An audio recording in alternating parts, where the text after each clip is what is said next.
أعوذ بالله من الشيطان الرجيم بسم الله الرحمن الرحيم அஸ்ஸலாமு அலைக்கும் வரஹ்மத்துல்லாஹி வபரகாத்துஹு. அளவற்ற அருளாளனும் நிகரற்ற பேரன்புடையனுமாகிய எல்லாம் அல்ல அல்லாஹுவை போற்றி புகழ்ந்தவனாக ஆரம்பம் செய்கின்றேன். அல்லாஹுடைய அருள் மழை பொழியக்கூடிய புனிதமிக்க ரமலானுடைய மாதத்திலே அவனுடைய மார்க்கத்தை அறிந்து கொள்ள வேண்டும் என்கின்ற பேராவலிலே நாம் எல்லாம் இங்கு ஒன்றாக குழுமி இருக்கின்றோம். அல்லாஹுவின் பேரன்பு விதி என்கின்ற தொடர் உரையிலே முதலாவதாக அல்லாஹ் எப்படியெல்லாம் அன்பாளனாக அருளாளனாக இருக்கின்றான் என்பதை குறித்து நாம் விரிவாக பார்த்தோம். சரி, இப்போ ரெண்டாவது நாம் என்ன பார்க்க இருக்கிறோம்னா, அல்லாஹ் அளவற்ற அருளாளன் என்று சொன்னால் அடியார்கள் எல்லாம் மகிழ்ச்சியாக சந்தோஷமாகத்தானே இருக்கணும். ஆனால் மனிதர்களை எடுத்துக்கொண்டால் பெரும் துன்பத்திலே, கஷ்டங்களிலே, துயரங்களிலே உழலக்கூடிய காட்சியை நாம் பார்க்குறோம். ஒரு மனிதனுக்கு சந்தோஷம் எதுவென்று சொன்னால், தான் எதை விரும்புகின்றோமோ அந்த விரும்புகின்ற அடிப்படையில் ஒரு வாழ்க்கை அமைவதுதான் எல்லோருக்குமே மன மகிழ்ச்சியை அளிக்கக்கூடிய ஒன்றாக இருக்கும். ஆனால் யதார்த்த நிலையை நீங்கள் எடுத்து பாருங்கள். நம்முடைய வாழ்க்கையை, நம்மை சுற்றியுள்ளவருடைய வாழ்க்கையை, நம்முடைய சொந்த பந்தங்களில் இப்படி நீங்கள் வாழ்க்கையில் நடக்கக்கூடிய சம்பவங்களையும் நிகழ்வுகளையும் நாம் பார்த்தோம் என்று சொன்னால், அதை நாம் விரும்பாத ஒன்று, நான் வெறுக்கக்கூடிய ஒன்று தான் என்னுடைய வாழ்க்கையில் பெரும்பாலும் நடக்கின்றது. உதாரணத்துக்கு எடுத்துக்கொண்டால், ஒரு திருமணமானது என்று சொன்னால் குழந்தை பிறக்க வேண்டும் என்பதை கணவன் மனைவி பெற்றோர்கள் விரும்புவார்கள். ஆனால் அந்த பிள்ளை பாக்கியம் என்கின்ற ஒன்று எல்லாருக்குமே கிடைக்குதா? பல பேர்கள் அதில் மலடாக அல்லாஹ் ஆக்கி விடுகின்றான். குழந்தையே அவர்களுக்கு இல்லாமல், ஆம்பளை பிள்ளையும் இல்லை, பொம்பளை பிள்ளையும் இல்லை, நீண்ட காலமாக, நெடிய காலமாக 5 ஆண்டுகள் 10 ஆண்டுகள் ஆனாலும் கூட பிள்ளையே இல்லாமல் அவர்கள் தவிக்கக்கூடிய காட்சியை பார்க்குறோம். அவங்களுடைய மனநிலை எப்படி இருக்கும்? காசு, பணம், சொத்து, சுகம் எல்லாமே இருந்தும் கூட, ஆரோக்கியம் இருந்தும் கூட பிள்ளை என்கின்ற ஒன்று இல்லாத காரணத்தினால் அவர்கள் அனுதினமும் என்ன செய்வாங்க? சிரமத்துக்கு மேல் சிரமத்தை அவர்கள் அனுபவிக்கக்கூடிய காட்சியை நாம் பார்க்குறோம். அப்போ அவங்க விரும்புகிறாங்க ஒரு பிள்ளை வேணும்னு, அவங்க விரும்புகிற அந்த பிள்ளை கிடைக்கலையே, அப்போ அவங்க வாழ்க்கை சந்தோஷமாக இருக்குமா? மகிழ்ச்சியாக இருக்குமா? அல்லாஹ் அளவற்ற அருளாளன் என்று சொன்னால், இவர்களுடைய வாழ்க்கையில் அல்லாஹுடைய அந்த அன்பும் அருளும் அவர்களுக்கு கிடைத்ததா? ஏன் இவர்கள் துன்பத்தில், கஷ்டங்களிலே உழலுகின்றார்கள் அப்படிங்கிறத நம்ம சிந்திக்க கடமைப்பட்டிருக்கோம். சரி, பிள்ளையே இல்லை, ஒரு 5-10 வருஷம் கழித்து மலடி என்கின்ற பட்டத்தை எல்லாம் வாங்கி பிள்ளை பேர் அற்றவர்கள் என்ற ஊர் உலகம்லாம் தூத்திய பின்னால் ஒரு காலகட்டத்தில் அவர்களுக்கு பிள்ளை பிறக்குது என்று வைத்துக்கொள்வோம். காலம் தள்ளி போய் பிறக்குது. சரி, இந்த பிறந்த குழந்தை பேசி தவழ்ந்து அது தாய் தந்தையோடு கொஞ்சம் குழாவக்கூடிய நேரத்தில் ஒரு நோய் நொடி வந்தோ அல்லது ஒரு விபத்திலோ மரணம் அடைந்து விட்டால், பிள்ளை இல்லாத போது இருந்த கஷ்டத்தை விட இப்போ அவர்கள் விபத்தின் மூலமாக அல்லது அந்த குழந்தை நோயின் மூலமாக உயிர் பறிபோய் விடுகின்ற நிலையில் இன்னும் துன்பத்தில் அவர்கள் தவிக்கக்கூடிய காட்சியை நாம் பார்க்குறோம். அந்த குழந்தையுடைய நினைவுகள், அது பேசிய மழலை மொழிகள், இதையெல்லாம் நினச்சி அந்த தாயும் தகப்பனும் கண்ணீர் வடிக்கக்கூடிய காட்சியை நாம் பார்க்குறோம். சரி, நோய் நொடிலாம் இல்லை, அந்த பிள்ளை தலையெடுத்துருச்சு, அது ஆரோக்கியமாக வளர்ந்துருச்சு அப்படின்னு சொன்னால் குழந்தை நல்லா இருக்குது. ஆனால் பெத்த தாய் என்ன செய்கிறாங்க? ஏதோ ஒரு நீண்ட நெடிய நோய்களில் அவங்க சிக்கிடுறாங்க. கேன்சருங்கிறாங்க, டிபிங்கிறாங்க, அவங்க கொரோனாவில் இறந்து போயிடுறாங்க, தந்தைக்கு உடல்நிலை சரியில்லாமல் போயிடுது. அப்போ அந்த குடும்பமே என்ன ஆகுதுன்னா, நிர்மூலமாக குழந்தை இருக்கின்றது, ஆனால் அந்த குழந்தையை பராமரிப்பதற்கு ஒன்று தகப்பன் இல்லை அல்லது தாய் இல்லை. சில நேரங்களில் தாய் தகப்பன் இல்லாமல் அந்த குழந்தை அனாதையாக ஆகிவிடக்கூடிய காட்சியை நாம் பார்க்குறோம். அப்போ எவ்வளோ ஒரு கஷ்டம், எவ்வளோ ஒரு சிரமத்தை இந்த குடும்பம் சந்திக்கின்றது. அல்லது நீங்கள் இப்படி யோசிச்சு பாருங்கள், தாய் தகப்பன்லாம் இருக்காங்க, குழந்தையெல்லாம் நல்லா இருக்குது, வளருது, ஒரு பொம்பளை பிள்ளையா இருக்குது, 5 வயசு 10 வயசு 20 வயசு ஆகுது. ஒரு குறிப்பிட்ட காலகட்டங்கள் ஆகும்போது தாய் தகப்பன் என்ன நினைப்பாங்க? நம்ம பிள்ளைக்கு கல்யாணம் பண்ணி வைப்போம் அப்படின்னு நினைப்பாங்க. ஆனால் கல்யாணம் பண்ணி வைக்கக்கூடியதுக்காக மாப்பிள்ளையை தேடுறாங்க. பல கட்டமாக தேடினாலும் கூட மாப்பிள்ளை கிடைக்கல. அப்போ என்ன ஆகுதுன்னா, வயது முதிர்ந்து கொண்டே போகுது. 24 25 வயசு ஆகியும் கூட என் பொம்பளை பிள்ளைக்கு கல்யாணம் ஆகலையே, அந்த தாய்மார்கள் கூட சொல்லுவாங்க, இவ்வளோ ஒருத்தன் கையில் பிடிச்சி கொடுக்காத வரையில் எனக்கு நிம்மதி இல்லை. அப்போ குழந்தைய ஒரு நல்ல இடத்துல திருமணம் பண்ணி வைக்க வேண்டும் என்று இவர்கள் நினைத்தது ஒரு குற்றமா? இல்லை, அது எல்லாருமே தாய்க்கு உள்ள ஒரு இயல்பு. ஆனால் ஊர் உலகத்தில் இருக்கக்கூடிய அனைவருக்குமே திருமணம் நடக்குது. என் வீட்டில் வேலை செய்யக்கூடிய அந்த பெண்ணுடைய குழந்தைக்கு கூட திருமணம் முடியுது. ஆனால் என்னுடைய பிள்ளைக்கு திருமணம் முடியலையே, அண்ணன் வீட்டில் திருமணம் முடிஞ்சிருச்சே, தங்கச்சி வீட்டில் திருமணம் முடிஞ்சிருச்சே, என்னுடைய குடும்பத்தில் இன்னொரு நல்ல சம்பவம் நடக்கவில்லையே என்று கண்ணீர் கடலில் மூழ்கக்கூடியவர்கள் ஒரு சாரார் இருக்கத்தானே செய்கிறாங்க. ஏதாவது ஒரு கட்டத்தில் துன்பத்தில் சிக்கிடுறாங்க. சரி, பொம்பளை பிள்ளைக்கு கல்யாணம் பண்ணி கொடுத்தாச்சு, நடக்கலைன்னா ஒரு துன்பம். அந்த சம்பவம் நடந்து விட்டால், நடந்து விட்டவர்களுடைய வீடுகளை எடுத்து பாருங்க, அதில் ஒரு சாரார் எப்படி இருக்கிறாங்க அப்படின்னு சொன்னால், கல்யாணம் கொடுத்து முடிச்சாச்சுங்கன்னா மாப்பிள்ளை சரியில்லை, அங்கே நல்லா விசாரித்து தான் கொடுத்தோம், பின்னாடி தான் தெரியுது அவர் தண்ணி அடிக்கிறவராக இருக்கார், சாராயம் குடிக்கிறாரு, அப்புறம் தான் தெரியுது மாப்பிள்ளைக்கு வந்து சீட்டாட்ட பழக்கம் இருக்குது, அப்புறம் தான் தெரியுது மாப்பிள்ளைக்கு வந்து சந்தேகப்படக்கூடிய பழக்கம் இருக்குது, தொட்டதெல்லாம் சந்தேகப்படுறாரு, ஆள் பார்க்க நல்லா இருந்தாருன்னு சொல்லி வாட்ட சாட்டமாக இருக்கிறாரு, நாங்கள் கல்யாணம் பண்ணி கொடுத்தோம், ஒரே சந்தேக பேய், பிள்ளைய வாழவே விட மாட்டேங்கிறான், வெளியே போனால் கூட சந்தேகப்படுறான், தாய் தகப்பன் கூட பேச விட மாட்டேங்கிறான், இந்த மாதிரியான ஒரு ஆளாக இருக்கானே, என் பிள்ளை ரொம்ப கொடுமையை வந்து அங்கே அனுபவிக்குது, மாமியார் சரியில்லை, நாத்தனார் சரியில்லை, அங்கே கெட்டி கொடுத்ததுக்கப்புறம் அவங்க மருமகனுக்கு வந்து உடம்பு முடியாமல் போயிடுச்சு. இப்படி அந்த கெட்டி கொடுத்த புள்ள நல்லா இல்லைன்னு சொன்னாலும் இந்த குடும்பம் என்ன செய்யுது, நிர்மூலமாக ஆகிவிடக்கூடிய காட்சி, சந்தோஷம் மகிழ்ச்சியெல்லாம் காணா போகக்கூடிய நிலைமையை நாம் வந்து பார்க்குறோம். ஆனால் இவருடைய நிலைமையில் ஒரு ஆணாக இருந்து யோசிச்சு பாருங்க, ஒரு வியாபாரம்னு சொல்லி ஒன்று ஆரம்பிக்கிறாங்க. அந்த வியாபாரத்துக்காக பல வகையிலும் கனவு கண்டு, இந்த கடையை நம்ம இந்த நிறுவனத்தை அமைத்தால், இந்த பிஸ்னஸை ஓப்பன் பண்ணோம்னா நம்ம என்ன செய்யலாம், அழகான முறையில் வந்து நம்முடைய வாழ்க்கையை அமைத்து கொள்ளலாம், இதை வைத்து என்னென்ன மாதிரியான காரியங்கள்லாம் செய்யலாம் அப்படின்னு என்ன செய்கிறாங்கன்னா, மனக்கனவு கண்டு ஒரு மனக்கோட்டையை கட்டி ஒரு கடையை வந்து ஆரம்பிக்கிறாங்க. அதில் 5-10 லட்ச ரூபா கடனை போட்டு ஒரு நம்பிக்கையின் அடிப்படையில் எப்படியாவது நம்ம முன்னேறிடுவோன்ட்டு ஆரம்பிக்கிறாங்க. ஆனால் அவங்க நினச்ச மாதிரி கடையை ஓப்பன் பண்ணியாச்சு, ஆனால் வியாபாரம் ஓடலையே, அல்லது வியாபாரம் ஓடிக்கிட்டே இருக்கும்போது நடுவில் கொரோனான்னு ஒன்று வந்துடுது. அதில் 2-3 வருஷம் கடையை மூடினதில் முன்ன இருந்ததை விட மோசமான நிலைக்கு கடனாளியாக ஆகிவிட்டவர்கள் எத்தனை லட்சம் பேர் இந்தியாவில், உலகம் முழுவதும். நீங்கள் வாழக்கூடிய பகுதியில் உங்களிலே ஒருவராக நீங்கள் யோசிச்சு பாருங்கள், அவர் கற்பனை பண்ணியிருப்பாரா, கொரோனான்னு ஒரு வார்த்தையாவது அவருக்கு தெரியுமா, இப்படி ஒரு சம்பவம் வரும்னு தெரியுமா? அவர் எதிர்பார்க்காத ஒன்று என்ன செய்து வந்து ஒரு சூறை காற்று அடிப்பதை போல, புயல் அடிப்பதை போல அடித்த அந்த நிறுவனமே என்ன செய்து காலியாகி, கஜானா காலியாகி கடனிலே தள்ளப்படக்கூடிய நிலையை. நம்ம 3 வருஷம் கடையை மூடி வச்சு நீங்கள் கடைக்கும் வீட்டுக்கும் சாப்பாட்டுக்கும் காசு கொடுத்தீங்கன்னாக்கா பொருளாதாரம் என்ன ஆகுறது? 36 மாதம், ஒரு மாதம் 50,000, 1 லட்சம் செலவு வச்சாலும் 36 லட்ச ரூபா செய்யும் கடனாக வந்து நின்றோம். இப்படி கடனாக ஆனவர்கள் எத்தனை பேர்? இப்போ கடன் ஆயிடுச்சுன்னா அதனுடைய விளைவுகளை நாம் வந்து யோசிக்கணும். சரி, 36 லட்சம் கடன் அப்படின்ட்டு கடந்து போயிட முடியாது. அந்த 36 லட்சத்தை சமாளிப்பதற்காக அவர் ஒரு 50 பேர்கிட்ட கடன் வாங்குவார். ஒரு 50,000, 1 லட்சம் அங்கிட்டு இங்கிட்டுமா கடனை வாங்கி, இந்த கடனை வாங்கி அங்கே, அந்த கடனை வாங்கி இங்கே. இதெல்லாம் எவ்வளோ நாளைக்கு தாக்கு பிடிக்கும்?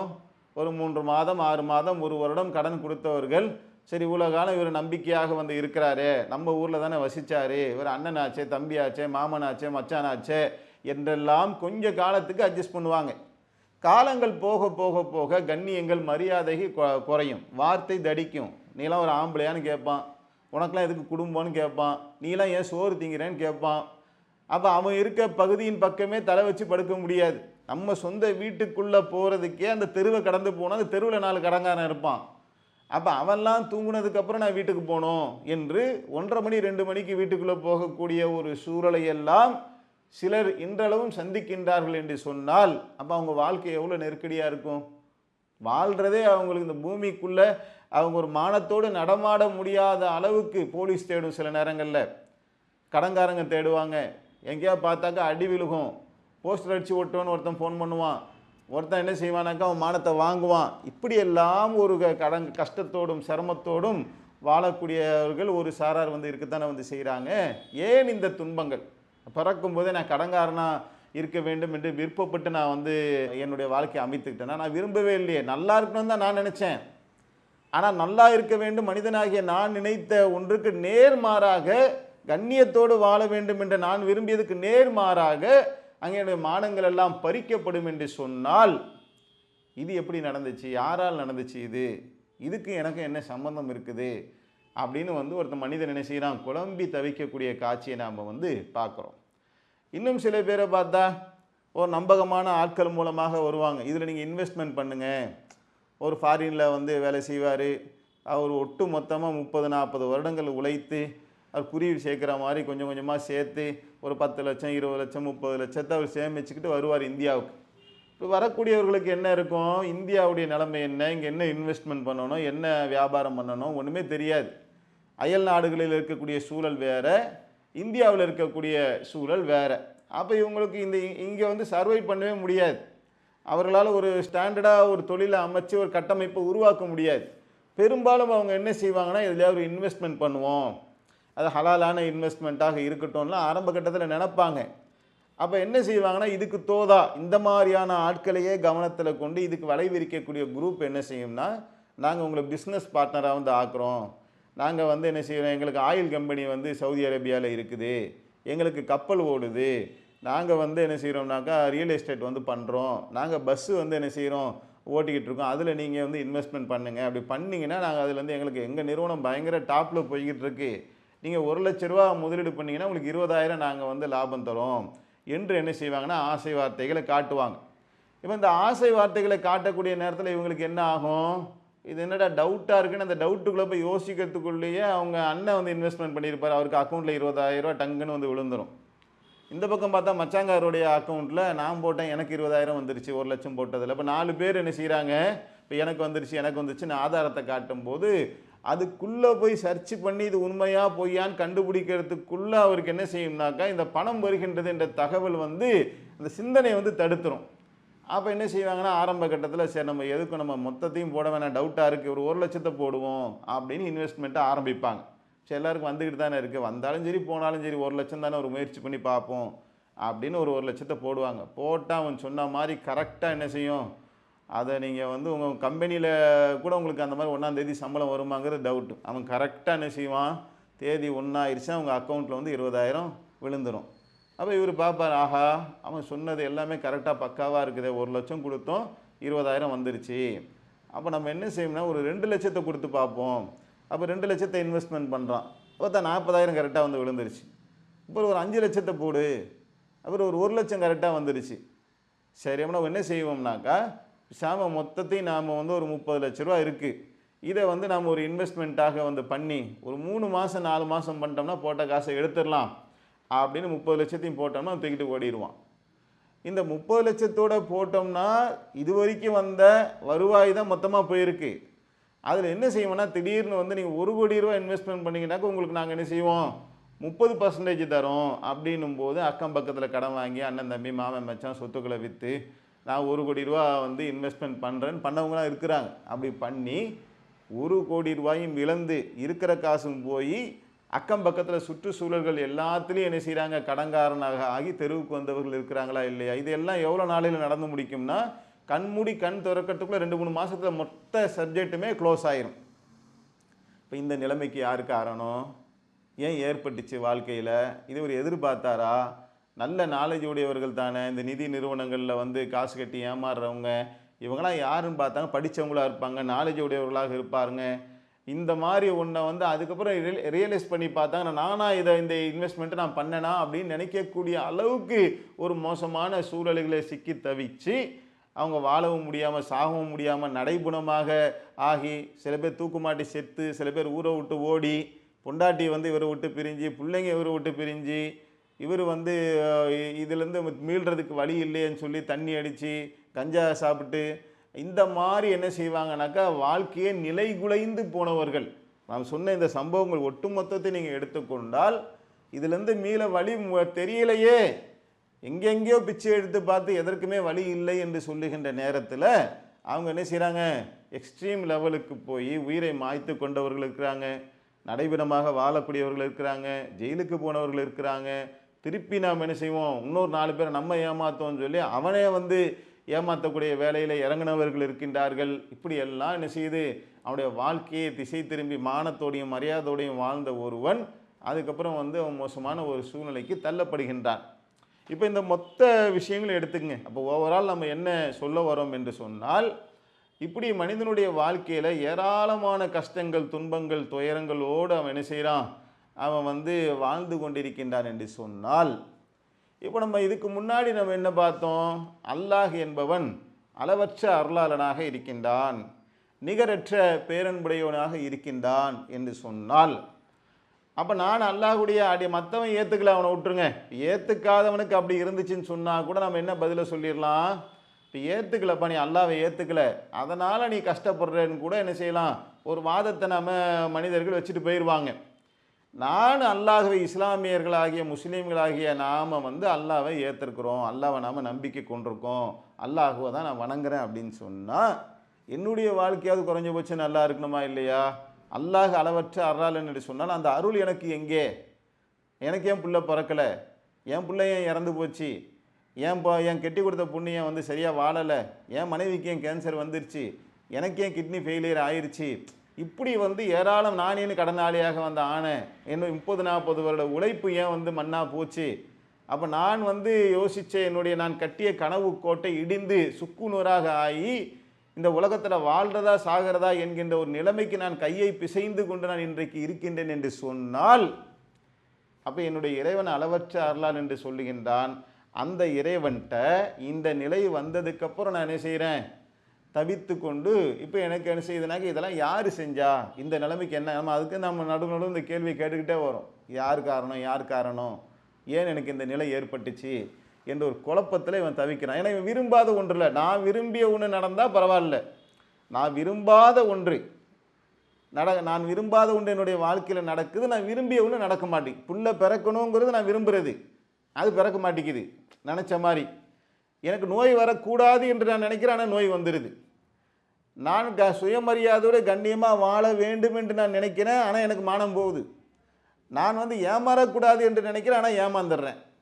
இப்படி நான் விரும்பிய ஒன்று நடக்க மாட்டேங்குது, நான் விரும்பாத ஒன்று நடந்து விடுகின்றது என்று சொன்னால், அங்கே என்னுடைய நிலைமை என்ன ஆகுது, கவலைக்கும் கஷ்டத்துக்கும் துக்கத்துக்கும் நான் ஆளாகி விடுகின்றேன். இப்படி ஆளான நான் நிதானமாக உட்கார்ந்து இந்த அடிலாம் வாங்கி துன்பக்கடலில் மிதந்து கொண்டிருக்கும் போது யோசித்து பார்க்குறேன், இதுக்கு பின்னாடி யார் இருக்கா, என்ன நடந்துச்சு அப்படின்னு நான் பார்த்து திருக்குரானை பிரட்டினால் அந்த குரான் வந்து சொல்லுது, நடக்கக்கூடிய அனைத்து நிகழ்வுகளும் அல்லாஹ்வை கொண்டு தான் நடக்குது. உன் வாழ்க்கையில் வந்து அனைத்து இன்பங்களும் துன்பங்களும் அது அல்லாஹ்வுடைய புறத்தில் தான் வருது. உனக்கு பிள்ளையை கொடுக்காம ஆக்கணும் அல்லாஹ் தான். அல்லாஹ் சொல்லி காட்டுறான், நான் நாடியவர்களுக்கு ஆண் பிள்ளையை தரேன், நான் நாடியவர்களுக்கு பெண் பிள்ளையை தரேன், நான் நாடியவர்களுக்கு ஆண் பிள்ளை பெண் பிள்ளை சேர்த்து தரேன், நான் நாடியவர்களை மலடாகவும் ஆக்கிடுறேன். அப்போ நான் மலடாக இருக்கிறேன், என் மனைவிக்கு பிள்ளை பிறக்காமல் இருக்குது என்று சொன்னால் அல்லாஹ் சொல்கிறான், இதுக்கு பின்னாடி நான் தான் இருக்கிறேன்.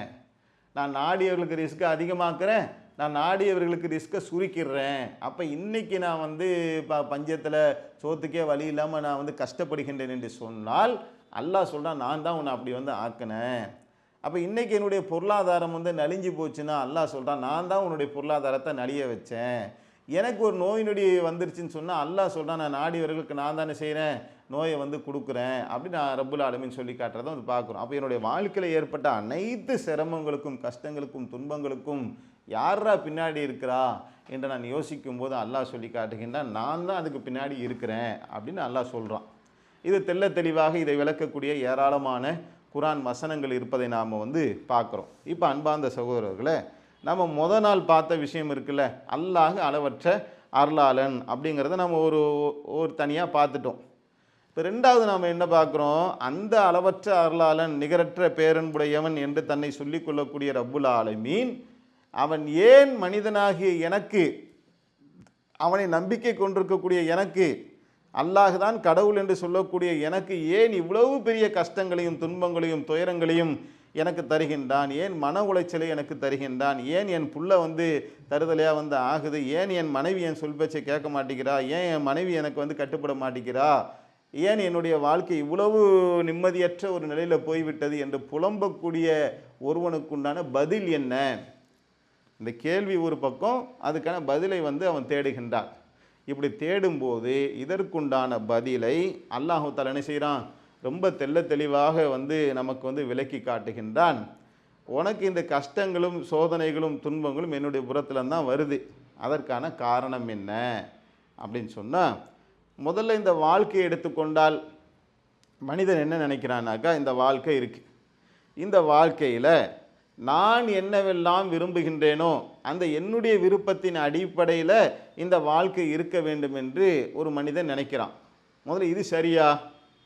மனிதன் விரும்புகிற மாதிரி அவனுடைய வாழ்க்கை எப்படி இருக்கும்? இந்த உலகத்தை பொறுத்தவரையிலும் இந்த வாழ்க்கை நாம் அல்லாஹ்வை எஜமானனாக நாம் ஏற்றுக்கொண்டோம் என்று சொன்னால், அல்லாஹ் சொன்னால் நீ எனக்கு அடிமையாக ஆயிட்டேன்ட்டு. அவன் எஜமானனா நான் அடிமை தானே, அவன் எஜமான், அவனுக்கு மேலே நான் பெரிய எஜமானன்றது சரியா? அவன் எஜமானன், அல்லாஹ் தான் என்னுடைய ரப்பு, நான் அவனுடைய அடிமை என்பது சரியா? ஒருவன் முஸ்லீமாக ஆகின்றான் என்று சொன்னால், ஒருவன் ஈமான் கொள்ளுகின்றான் என்று சொன்னால், அந்த ஈமான் கொண்ட பின்னாடி அல்லாஹுக்கும் அவனுக்கும் இடையில் இருக்கக்கூடிய உடன்படிக்கை என்ன? அவன் அல்லாஹுடைய அடிமை என்பது தான் உடன்படிக்கை, அல்லாஹ் என்னுடைய எஜமானன் என்பது தான் உடன்படிக்கை. அப்போ அல்லாஹ் எஜமானனாக ஆகிவிட்ட பின்னால் இந்த வாழ்க்கை குறித்து அல்லாஹ் சொல்லி காட்டுகின்றான். இப்போ நீ விரும்பின மாதிரிலாம் இந்த வாழ்க்கை இருக்காது, நான் விரும்பிய அடிப்படையில் உன்னுடைய வாழ்க்கையை நீ அமைத்து கொள்ள வேண்டும். உன்னுடைய வாழ்க்கை நடக்கக்கூடிய அனைத்து சம்பவங்களுமே என்னுடைய விருப்பத்துக்கு உட்பட்டது தான். அதனால தான் அல்லாஹ் சொல்கிறான், நான் நாடியவர்களுக்கு ஆண் பிள்ளையை தரேன், நான் நாடியவர்களுக்கு பெண் பிள்ளையை தரேன், நான் நாடியவர்களுக்கு ஆணையும் பெண்ணையும் சேர்த்து தரேன், நான் நாடினா மலடாவும் ஆக்கிரும். எல்லாம் என்னுடைய நாட்டத்தில் உள்ளது. நான் நாடினா செல்வத்தை அதிகம் கொடுப்பேன், நான் நாடினா செல்வத்தை சுருக்கிடுவேன், நான் நாடினா ஆரோக்கியத்தை கொடுப்பேன், நான் நாடினால் ஆரோக்கியம் இல்லாமல் ஆக்கிடுவேன், நான் நாடினா ஆட்சி அதிகாரத்தை கொடுப்பேன், நான் நாடினா ஆட்சி அதிகாரத்தை பறிச்சிருவேன், நான் நாடினா ஒரு நல்ல சாலிகான பிள்ளையை கொடுப்பேன், நான் நாடினா நான் அந்த பிள்ளையை உனக்கு உன்னுடைய எதிரியாக ஆக்கிடுவேன், உன்னுடைய மனைவிகளிலும் உன்னுடைய பிள்ளைகளிலும் உனக்கு எதிரிகள் இருக்கின்றார்கள், நான் நாடினா அப்படி செய்வேன், நான் கணவன் மனைவி ஒன்றா இருக்கீங்க, நான் நாடினா நீங்கள் 2 பேர் பிரிஞ்சிருவீங்க. அப்போ நல்லதும் இன்பமும் துன்பமும் கஷ்டமும் நஷ்டமும் எல்லாமே என்னுடைய நாட்டத்திலிருந்து வருகின்றது, இதை முதல்ல ஏற்றுக்கன்றான். ஏன்னா நீ என்னுடைய அடிமை, எல்லாம் என் கண்ட்ரோலில் தான் எல்லாமே இருக்குது, அனைத்து பொருட்களின் மீதும் நான் பேராற்றல் உடையவனாக இருக்கின்றேன். இன்னல்லாஹ அலா குல்லி ஷையின் கதீர், அனைத்து பொருட்களின் மீதும் அல்லாஹ் பேராற்றல் உடையவனாக இருக்கின்றான், இன்க்ளூடிங் நான் உட்பட. வானம் பூமி சூரியன் சந்திரன் எல்லாமே அல்லாஹ்வுடைய கண்ட்ரோலில் இருக்குது. ஆனால் அவன் அளவற்ற அருளாளனாகத்தான் இருக்கின்றான். அதிலே துளி அளவு எந்த விதமான சந்தேகமும் ஒரு மூமினுடைய உள்ளத்தில் எழுந்துவிடக்கூடாது. எப்படி அது அளவற்ற அருளாளனாக இருக்கிறான் அப்படிங்கிறத தான் நம்ம பார்க்க போகிறோம். சரி, அல்லாஹ் தன் நாடியதை ஃபஆலு லிமா யுரீத், அல்லாஹ் தன் நாடியதை செய்யக்கூடியவனாக இருக்கின்றான் அப்படிங்கிற அந்த அல்லாஹ்வுடைய இயல்பை நாம் முதல்ல தன்மைகளை நாம் புரிந்து கொள்ள வேண்டும். சரி, ஒன்று, ஏன் அல்லாஹ் இந்த கஷ்டங்களையும் துன்பங்களையும் துயரங்களையும் தருகின்றான் என்று சொன்னால், ஒரு அடியான் அவன் அல்லாஹ் மறுமை நாள் இருக்கு என்று சொன்னால் அவன் ஒரு வாழ்க்கையை தேர்ந்தெடுத்துக்கிறான். இந்த உலகம் இருக்கு என்று சொன்னால் இதுக்கு ஒரு வாழ்க்கையை அல்லாஹ் வச்சிருக்கிறாங்க. 2 வாழ்க்கை இருக்கு மொத்தத்தில் இந்த உலகத்தில், 2 வாழ்க்கை. ஒன்று இந்த உலக வாழ்க்கை, இன்னொன்று மறு உலக வாழ்க்கை. மறுமை இருக்கின்றது, அல்லாஹ் ஒருவன் இருக்கின்றான் என்று நம்பிவிட்டால் அவனுக்கு மறுமைக்கான ஒரு வாழ்க்கை திட்டத்தை அல்லாஹ் கொடுக்கும், ப்ராஜெக்டை கொடுக்குறான். இந்த ப்ராஜெக்டின் படி உன்னுடைய வாழ்க்கையை நீ அமைச்சிக்க, எப்படி அந்த வாழ்க்கையை அமைத்து கொள்ள வேண்டும் என்பதற்கு முன்மாதிரியாக ஒரு தூதரை அனுப்புகிறான். அந்த தூதர் என்ன சொல்லுகின்றாரோ, இந்த குர்ஆன் என்ன சொல்லுகின்றதோ இதன் அடிப்படையில் உன்னுடைய வாழ்க்கையை நீ அமைத்துக்கொள், அதுதான் மறுமைக்குண்டான வாழ்க்கை என்று அல்லாஹ் சொல்லி காட்டுகின்றான். இதை நான் ஏற்றுக்கிட்டேன். என் பேர் தான் இப்போ முஸ்லீம். இந்த திட்டத்தை ஏற்றுக்கொண்டவனுக்கு பேர் முஸ்லீம். ஏற்றுக்கொண்ட நான் என்ன செய்கிறேன், அல்லாஹுடைய அந்த பாதையை நோக்கி என்னுடைய பயணத்தை அமைத்து கொள்ளாமல் நான் உலகத்தை நோக்கி திரும்பிடுறேன். ஒரு சாதாரண மனிதன், ஈமான் கொள்ளாத மனிதன் எப்படி இந்த உலகமே சதமென மதித்து வாழ்வானோ, அப்படி அல்லாஹுடைய பாதையை நோக்கி மறுமையை நோக்கி போகாமல் உலகத்தின் பக்கமே நான் சாய்ந்துக்கிட்டு இருக்கேன். இப்போ அல்லாஹ் என்ன செய்கிறான், அவன் பக்கம் மீட்பதற்காக, தன்பால் மீளுவதற்காக, மறுமை நோக்கிய பயணத்திற்கு அவன் வருவதற்காக, நன்மை நோக்கி அவன் வருவதற்காக, இருள்களிலிருந்து வெளிச்சத்தை நோக்கி கொண்டு வருவதற்காக அல்லாஹ் என்ன செய்கிறான், மனிதர்களுக்கு சிரமங்களை கஷ்டங்களை துன்பங்களை அல்லாஹ் கொடுக்குறான். ஏன்னா அந்த பாதையில் துன்பம் இல்லாட்டி ஈஸியாக அதுக்குள்ளே என்ன செய்கிறான், போய்கிட்டே இருக்கான். ஒரு கஷ்டம் வரும்போது என்ன செய்கிறான், அவன் அல்லாஹ்வின் பக்கம் மீள்றதை நாம் பார்க்குறோம். நீங்கள் பாருங்கள், உங்களுக்கு எந்த கஷ்டமும் இல்லை, எல்லாமே இருக்குது, நீங்கள் எப்படி இருப்பீங்க, அல்ஹம்துலில்லாஹ், என்ன பாய் நல்லா இருக்கீங்களா, அல்ஹம்துலில்லாஹ் பாய், அல்லாஹ் என்ன நல்லா வச்சுருக்கான்னு சொல்லி அல்லாஹ்வுக்கு நன்றி உள்ளவனாக இருப்பானா? அல்லாஹ்வுக்கு நன்றி உள்ளவனாக இருக்க மாட்டான். பின்னாடி நம்ம விரிவாக பார்க்க இருக்கிறோம். அப்போ அல்லாஹ்வை மறந்து விட்டு சதுர சுகங்களும் இருக்கக்கூடிய நேரத்தில் அவன் என்ன செய்வான்? உலகமே சதம் என்னதான் பெரும்பாலும், எல்லாரும் சொல்ல வரல, பெரும்பாலும் மனிதர்கள் இருக்கிறாங்க, போய்கிட்டு இருக்கிறாங்க. இப்போ அல்லாஹ் அவர்களை தன்பால் மீட்டுவதற்காகத்தான் இந்த சிரமங்களையும் கஷ்டங்களையும் கொடுக்குறான். இது அல்லாஹ்வுடைய ஒரு பேரன்பின் விதி அப்படிங்கிறது, அல்லாஹ்வுடைய சுன்னத், இது அல்லாஹ்வுடைய நடைமுறை. இது அல்லாஹ் சொல்லி காட்டுகின்றான், வல நுதி கன்னகம் மினல் அதாபில் அதுனா தூனல் அதாபில் அக்பரி லஅல்லஹும் யர்ஜிவூன். பெரிய வேதனைக்கு முன்னதாக சிறிய வேதனையை நாம் சுவைக்க செய்கின்றோம். ஏன்? லஅல்லஹும் யர்ஜிவூன், அவர்கள் என்பால் மீள வேண்டும் என்பதற்காக. அப்ப பெரிய வேதனை என்ன? பெரிய வேதனை என்பது நரக வேதனை. ரெண்டு வாழ்க்கை சேர்த்து தான் ஒரு மூமினுக்கு. இந்த வாழ்க்கை மறுமை வாழ்க்கைங்க, ரெண்டு சேர்ந்தது தானேங்க. இன்னும் சொல்ல போனால் இந்த வாழ்க்கைங்கிறது சோதனைக்கு உள்ளது, மறுமை வாழ்க்கை தான் நிலையானது. அப்போ வாழ்க்கையினாலே எனக்கு நம்ம சொல்வதாக இருந்தால் மறுமை வாழ்க்கை தான் நிலையானது, சோதனைக்குரிய வாழ்க்கை. அந்த வாழ்க்கையில் பெரிய வேதனை ஒன்று காத்துக்கிட்டு இருக்கு. நீ போகின்ற இந்த பாதை அல்லாஹ்வை விட்டுவிட்டு, மறுமையை விட்டுவிட்டு, தாவா களத்தை விட்டுவிட்டு, நன்மையை விட்டுவிட்டு, மார்க்க பிரச்சாரத்தை விட்டுவிட்டு, மறுமைக்கான ஒரு நன்மையான காரியங்களை எல்லாம் விட்டுவிட்டு, இந்த உலகமே எனக்கு போதும்னு நினச்சி நீ போய்கிட்டு இருக்கிறல்ல, அப்போ நான் உனக்கு என்ன செய்கிறேன்? சிறிய வேதனையை கொடுக்குறேன். சிறிய வேதனை தான் கேன்சர். கேன்சர்னு நம்ம பதறோம். ஆனால் அல்லாஹ்வுடைய பார்வையில் அங்கே நரகத்தில் கிடந்து வேகிறத விட சின்ன வேதனை தான் கேன்சர். சின்ன வேதனை தான் குழந்தை இறந்து போகிறது. சின்ன வேதனை தான் குழந்தைய இல்லாமல் இருப்பது. சின்ன வேதனை தான் மருமகன் தண்ணி அடிக்கிறவராக இருப்பது. சின்ன வேதனை தான் நம்முடைய பிஸ்னஸில் லாஸ் ஆகுறது. ஏன்னா இந்த கஷ்டங்கள்லாம் கொடுக்கும்போது தான் ஒருத்தன் என்ன செய்கிறான்? நல்லா எந்த கஷ்டமும் இல்லைன்னா இப்படி இருக்கிறான். ஒரு கஷ்டம் துன்பம்லாம் வரும்போது அப்படியே பணிஞ்சு மர்க்கஸ் பக்கம் வரதை நம்ம பார்க்குறோம். பள்ளிவாசல் பக்கம் வரான், வந்து அல்லாட்ட கஞ்சிறான், கிதறான், கையேந்துறான், யா அல்லாஹ் என்னை காப்பாற்றிரு, இந்த கேன்சர்லேருந்து என்னை காப்பாற்றிரு, இந்த டிபிலேருந்து என்னை காப்பாற்றிரு, இந்த கொரோனாலேருந்து என்னை காப்பாற்றிரு, என் கிட்னியில் கல் வந்துருச்சு, கிட்னி எடுக்க சொல்லிட்டான், கிட்னி ஃபெயிலியர் ஆகி போயிடுச்சு, என்னால் வாழ முடியல, தாங்க முடியல, நீ தான் என்னை காப்பாற்றணும் இறைவா என்று அல்லாட்ட என்ன செய்கிறான்? சரணாகதி அடைகின்றான். எனக்கு ஒரு புள்ள பேரை கொடுத்துரு, புள்ள இல்லாமல் மலடுன்ற பட்டத்தோடு நான் இருக்கிறேன், எனக்கு வாரிசு இல்லை, என் மனைவி மலடியாக இருக்கிறான், நீ தான் எனக்கு தர வேண்டும் என்று என்ன செய்கிறான்? அல்லாவிடத்தில் சரணடைகிறான். கடன்காரங்கள் என்னை சுற்றுறான், மான மரியாதையாக எனக்கு போயிடுச்சு, எனக்கு காசு பணம் வேண்டாம், நிம்மதியாக நான் கஞ்சி குடித்தா போதும், எனக்கு சொத்து சுகம்லாம் வேண்டாம், கடன் அடைஞ்சா போதும் என்று அல்லாட்ட சரணடைகிறான். அல்லாஹ் சொல்கிறான், அவர்கள் பணிந்து வரும் பொருட்டு அவர்களை வறுமையை கொண்டும் நோயை கொண்டும் நாம் சோதித்தோம். அல்லாஹ் எதுக்கு சோதிக்கிறான்? சோதிக்கிறதுக்கான காரணமே நீ பணிஞ்சு வரணும் தான். பணியாமல் நீ என்ன செய்கிற? அல்லாஹ்வை விட்டு விட்டு அல்லாஹ்வை வணங்குவதை விட்டு எவன் அலட்சியமாக இருக்கிறானோ அவன் ஆணவத்தில் இருக்கிறான்னு அர்த்தம். அல்லாஹின்பால் தேவையற்றவனாக இருக்கிறான்னு அர்த்தம். அப்போ அல்லாஹ் என்ன செய்கிறான்? அடித்த உடனே அவனுடைய ஆணவங்கள் எல்லாம் தரைமட்டமாக ஆகி அவன் பணிந்து அல்லாஹ்விடத்தில் சரணாகதி அடைகிறத பார்க்குறோம். இது அல்லாஹுடைய பேரன்பு. நமக்கு ஆச்சரியமாக இருக்கும். என்னங்க, அல்லாஹ் நோயை கொடுத்தது பேரன்பா, பிள்ளையை கொடுக்காமல் இருக்கிறது பேரன்பா, சிரமத்தை கொடுக்கறது பேரன்பா, ஆமாம். ஏன்னா எல்லாம் கொடுத்துருந்தா நீ எல்லாத்தையும் விட்டுட்டு என்ன செஞ்சிருப்ப? அந்த பாதையிலே போயிருப்ப. அல்லாஹ் அடித்ததுனால தான் என்ன செஞ்சாச்சு? இப்போ அல்லாஹுடைய பக்கம் நாம் மீண்டிருக்கின்றோம். இந்த மீளுதல் என்பது நம்முடைய மறுமை. மீண்டுட்டானா மீளல, அதுலேயும் மீளாதவன்லாம் இருக்கான். அவ்வளோ கஷ்டம் துன்பம் வரும்போது கூட அல்லாஹ்வின் பக்கம் மீளாமல் ஆணவத்தோடு அதை நான் என்ன செய்வேன்? ஜெயிச்சிருவேன். அதை நான் வாழ்க்கைனா ஆயிரம் இருக்கும், வாசல் தோறும் வேதனை இருக்கும்ட்டு அவனா ஒரு பாட்டை படிச்சுட்டு போயிடுவான் என்று சொன்னால் அவன் அல்லாஹ்வின் பக்கம் மீள முடியாது. குழந்தை இல்லைன்னா என்ன, நாம் இருவர் நமக்கு எதுக்கு ஒருவர் அப்படின்னு சொல்லிட்டு போயிடுவான். நோய் கஷ்டம் வந்துச்சு, யாருக்கு தான் நோய் வரல? நோயெல்லாம் வரதான்பா செய்யும், வாழ்க்கைனா கஷ்டம் இருக்க தான் செய்யும் என்று இந்த படிப்பினையை விளங்காமல் அவன் எகத்தாளம் பேசிவிட்டு சென்று விடுவான் என்று சொன்னால், இதுதான் யதார்த்தம் என்று சொல்லிவிடுவான் என்று சொன்னால், வாழ்க்கைனா கஷ்டம் துன்பம் இருக்குன்னு சொல்லி அவன் தத்துவம் பேசிட்டு அவன் போய் விடுவான் என்று சொன்னால், நோட் திஸ் பாயிண்ட், அவன் கண்டிப்பாக அல்லாஹ்வின் பக்கம் மீளவே முடியாது. ஏன்னா அவன் மீள்றதுக்கு தான் அல்லாஹ் என்ன செஞ்சுருக்கான்? இந்த சிரமங்களை கொடுத்திருக்கின்றான். அப்படி மீண்டு விட்டான் என்று சொன்னால் அந்த மீண்ட ஒருவனுக்கு மறுமையில் கிடைக்கக்கூடிய பாக்கியம் இருக்குல்ல, அது அல்லாஹுடைய பேரன்பினுடைய பரிசாக அது இருக்குது. அப்போ அந்த அடிக்கலைன்னா, இப்போ யூனுஸ் அலைஹிஸ்ஸலாம் என்ன செய்கிறாங்க? அல்லாஹுடைய கட்டளையை விட்டுட்டு போகிறாங்க. ஒரு நபின்னு அல்லாஹ் ஒரு ஜோனுக்கு அல்லாஹ் நபியாக ஆக்குறான். அந்த பகுதியில் அவங்க ஏகத்துவ பிரச்சாரத்தை செய்யணும். ஆனால் அவர்கள் கோபப்பட்டு என்ன செய்கிறாங்க, அவங்க பிரச்சார பணியை விட்டுட்டு போகிறாங்க. இப்போ அல்லாஹ் என்ன செய்கிறான், அவர்களை வந்து மீனுடைய வயிற்றில் ரப்புல் ஆலமீன் சிறை வைக்கின்றான்.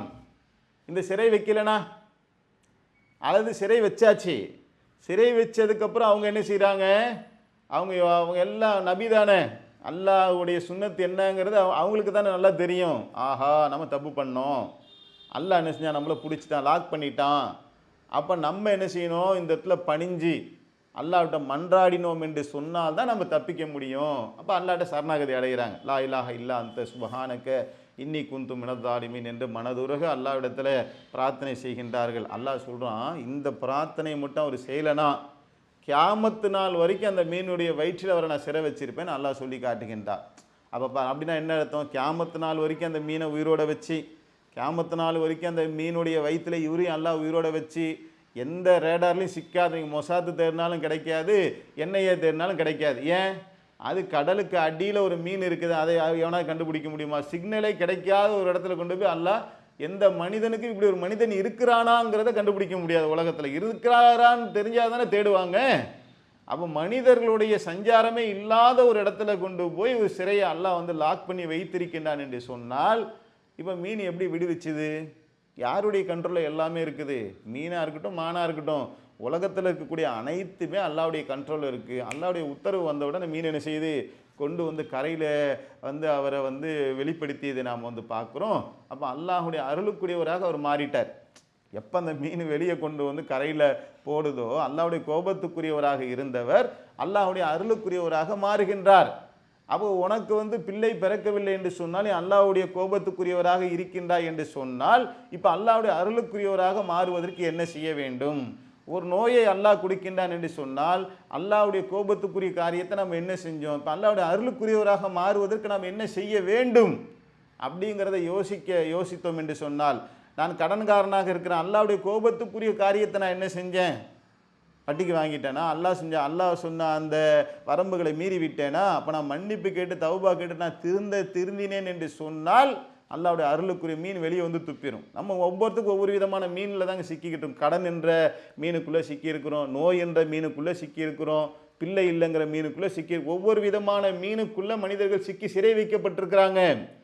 அந்த சிறையிலிருந்து மீள வேண்டும் என்று சொன்னால், அல்லாஹ்விடத்தில் பணிந்து செய்த தவறுக்கு அல்லாஹ்விடத்தில் மன்னிப்பு கேட்டு விட்டால், அல்லாஹ் சொல்றான், வல நுதி கன்னகும் மினல் அதாபில் அதுனா தூனல் அதாபில் அக்பரி ல அல்லஹும் எரிஜுவூன். என்கிட்ட வந்திருப்பா, நீ பெரிய வேதனை வர, நீ இந்த தப்பு செஞ்சுக்கிட்டே இருந்தனாக்கா நீ நாசமாக போயிடுவ, நீ என் பால் மீள வேண்டும், இதுதான் என்னுடைய பேரன்பின் விதி, உன் மேலே நான் அருளும் அன்பும் நான் பொழிஞ்சேன், ஆனால் நீ என்னை விட்டு என்ன செஞ்சிட்ட, என் பாதையை விட்டு நீ வழி தவறி சென்று விட்டாய், நான் உன்னை மீட்பதற்காக இந்த கஷ்டங்களை கொடுத்தேன், நீ என் பால் மீண்டு விட்டாய் என்று சொன்னால், அல்லாஹ் என்ன செய்கிறான், மறுமையில் அதற்கான கூலியை தருவதாக நமக்கு வந்து வாக்களிக்கின்றான். இது அல்லாஹுடைய வழிமுறைகளில் பேரன்பின் விதிகளிலே ஒன்று. இப்போ ரெண்டாவது என்ன அப்படின்னு நீங்கள் பார்த்தீங்கன்னாக்கா, சிலர் வந்து அல்லாஹுடைய பாதையில் தான் இருப்பாங்க, அல்லாஹுக்கு விரோதமான காரியங்களை பாவமான காரியங்களை செஞ்சு அல்லாஹ்வுடைய கட்டளைக்கு மாறு செஞ்சு அல்லாஹ்வுடைய கோபத்துக்கு உள்ளானவர்களாக இருந்து அவர்களுக்கு சோதனை வர்றது அப்படிங்கிறது ஒரு வகை. இன்னொரு வகை என்ன, அவங்க அல்லாஹ்வுக்கு கட்டுப்பட்ட அடியாராகத்தான் இருப்பாங்க, அல்லாஹ்வுடைய பாதையில் தான் அவனுடைய பயணங்கள் இருக்கும், ஆனாலும் பிள்ளை இறந்து போகும், ஆனாலும் கேன்சர் வரும், ஆனாலும் பொருளாதாரத்தில் இழப்பு ஏற்படும், ஆனாலும் குடும்பத்தில் உயிர் பலி ஏற்படும், ஆனாலும் நம்முடைய குழந்தைகளில் சிக்கல்கள் ஏற்படும், ஆனாலும் நம்முடைய பிள்ளைகளுடைய விஷயத்தில் பெரிய மன உளைச்சல்கள் ஏற்படும். அப்போ இது எதனால் ஏற்படுகின்றது? இப்போ இப்ராஹிம் அலைஹிஸ்ஸலாம் அவங்கள எடுத்துக்கங்க, வீட்டை விட்டு துரத்தப்பட்டார்கள், அவங்க தப்பு செஞ்சதுனால வீட்டை விட்டு துரத்தப்பட்டாங்களா? அல்லாஹ் ஒருவனைத்தான் வணங்க வேண்டும், இந்த சிலைகளை வணங்கக்கூடாது என்று சொன்ன ஏகத்துவ பிரச்சாரத்துக்கு தானே வீட்டை விட்டு வெளியேற்றப்பட்டார்கள். ஒரு இளைஞனாக இருந்து தாயுடைய அரவணைப்பு இல்லை, தகப்பனுடைய அரவணைப்பு இல்லை, குடும்பத்தை விட்டு விரட்டப்படுறாங்க, சொத்து சோகம் கிடையாது. அப்போ அனாதையாக என்ன செய்கிறாங்க, அவங்க எந்த விதமான உறவுகளும் இல்லாமல் நடுத்தருவில் வந்து நிற்கக்கூடிய ஒரு சூழல் வந்தது. இதற்கு பின்னாடி அவர்கள் வந்து எதுவும் பாவத்தை செஞ்சாங்களா, நல்லது செஞ்சாங்களா, அல்லாஹ்வுடைய கோபத்துக்குரிய காரியத்தை செஞ்சாங்களா, அல்லாஹ்வுடைய ஓப்புக்குரிய காரியத்தை செஞ்சாங்களா? ஓப்புக்குரிய காரியம்தான், ஆனாலும் என்ன செய்து துன்பம் வருது. பிரச்சாரத்தை செய்கிறாங்க, தீ குண்டத்தில் தூக்கி எறியப்படுறாங்க. பாவம் செஞ்சுட்டு நெருப்பு குண்டத்தில் தூக்கி எறியப்பட்டார்களா? இல்லை, சத்தியத்தை அல்லாஹ்வுடைய மார்க்கத்தை தான் சொன்னாங்க, அதுக்கு தான் அந்த தண்டனையை கொடுக்குறாங்க. அல்லாஹ்வுடைய மார்க்கத்தை சொல்லி கொண்டிருக்கின்றார்கள். பிள்ளைகளை கொண்டு போய் பாலைவனத்தில் விடுமாறு அல்லாஹ் கட்டளையிடுறான். பெத்த பிள்ளையை அறுக்குமாறு அல்லாஹ் கட்டளையிடுகின்றான். அப்ப இந்த மாதிரி பல துன்பங்கள், துயரங்கள், கஷ்டங்கள், அல்லாஹ்வுடைய தூதர் உயிரோடு இருக்கும்போது அவங்க நேசித்த மனைவி அன்னை கதிஜா அம்மையார் மரணிக்கிறாங்க, பிள்ளைகள் மரணிக்கிறாங்க, அவங்களுடைய சிறிய தந்தையார் மரணிக்கிறாங்க, சொந்த நாட்டை விட்டு அவர்கள் துரத்தப்படுகின்றார்கள். இப்படி ஏகத்துவ பிரச்சாரத்தை சொல்லி மார்க்கத்தின் அடிப்படையில் அல்லாஹ் அல்லாஹ் அல்லான்னு சொல்லியே ஒருவர் வாழ்ந்தாலும் கூட, நபிமார்களாக இருந்தாலும் நாமாக இருந்தாலும் அல்லாஹ்வுடைய கஷ்டங்களும் துன்பங்களும் நம்மை நோக்கி வரத்தான் செய்யும். இது எதுக்காக?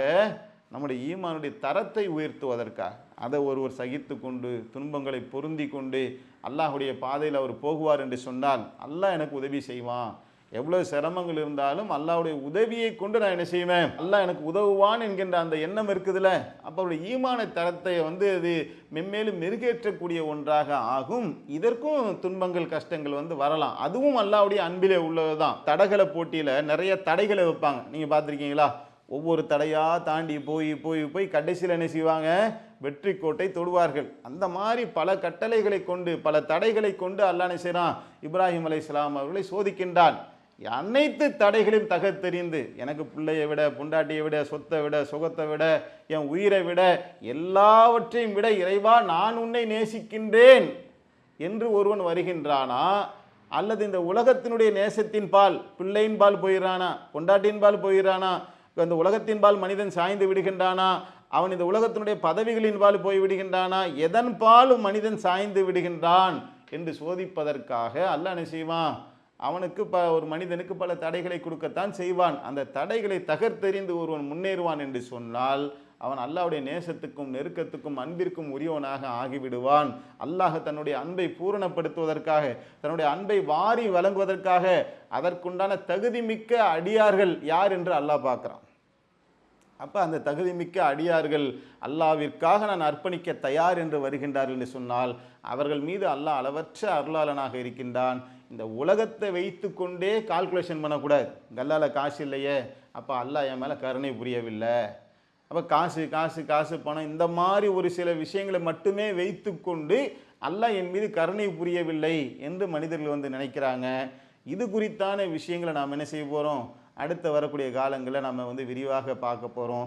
இது வரைக்கும் நாம் என்ன பார்த்தோம், இன்றைய தினம் நம்ம என்ன பார்த்துருக்குறோன்னு சொன்னால், பாயிண்ட் நம்பர் 1, அல்லாஹ் அளவற்ற அருளாளன்தான் அப்படிங்கிறத நம்ம பல ஆதாரங்களிலிருந்து பார்த்தோம். பாயிண்ட் நம்பர் 2, அப்படி அல்லாஹ் அளவற்ற அருளாளனாக இருக்கிறான்னா இன்னென்ன விஷயங்கள்லாம் என்னுடைய வாழ்க்கையில் துன்பங்கள் துயரங்கள் இருக்குது, மீள முடியாத கஷ்டத்தில் நான் இருக்கிறேனே, இந்த துன்பத்தை அல்லாஹ் ஏன் எனக்கு தந்தான். பாயிண்ட் நம்பர் 3, அல்லாஹ் தரான்னு சொன்னால் அதுக்கு காரணம் என்ன, நீ அல்லாஹ் விட்டு போனதுனால அல்லாஹ் உன்னை தன்பால் மீட்ட வேண்டும் என்ற கருணையோடு தான் என்ன செஞ்சிருக்கான், இந்த கஷ்டங்களையும் துன்பங்களையும் கொடுத்திருக்கின்றான் அப்படிங்கிற ஒன்றை பார்த்தோம். பாயிண்ட் நம்பர் 4, மனிதன் அல்லாஹ் விட்டு போகலன்னு சொன்னாலும் அல்லாஹுவை நோக்கி வருவதற்கு, அல்லாஹ் விட்டு போனால் ஒரு துன்பம், அல்லாஹுவை நோக்கி வர வேண்டும் என்று சொன்னால் அதற்கு பல தடைகளை அல்லாஹ் ஏற்படுத்துகின்றான். அந்த தடைகளை பார்த்து விட்டு அல்லாஹ் என்னை கைவிட்டுட்டான்னு நினைக்கக்கூடாது. அதை தாண்டி போகும்போது அல்லாஹ்வுடைய அருளுக்குரியவர்களாக நாம் மாறுவோம் அப்படிங்கிறத நாம் பார்த்துருக்குறோம். 5வதாக நாம் ஒரு சப்ஜெக்டை எடுக்கணும். அது என்ன சப்ஜெக்ட்னா, அல்லாஹ்வுடைய அருள்னா என்ன, அல்லாஹ்வுடைய அன்புனா என்ன, எது வந்தால் அல்லாஹ்வுடைய அன்பும் அருளும் உடையவர்களாக நாம் இருப்போம் அப்படிங்கிற அந்த விஷயத்தில் ஒரு தெளிவில்லாமல் இருக்குது. அதை குறித்தான விஷயங்களை நாம் இன்ஷா அல்லாஹ் நாளைய தினம் பார்க்க இருக்கிறோம். எதை கேட்டோமோ அதன்படி நடக்கக்கூடிய நற்பாக்கியத்தை அல்லாஹு தஆலா நம் அனைவருக்கும் தந்தருவானாக. வாஹிர்துவானா அல்ஹம்துலில்லாஹி ரப்பில் ஆலமீன்.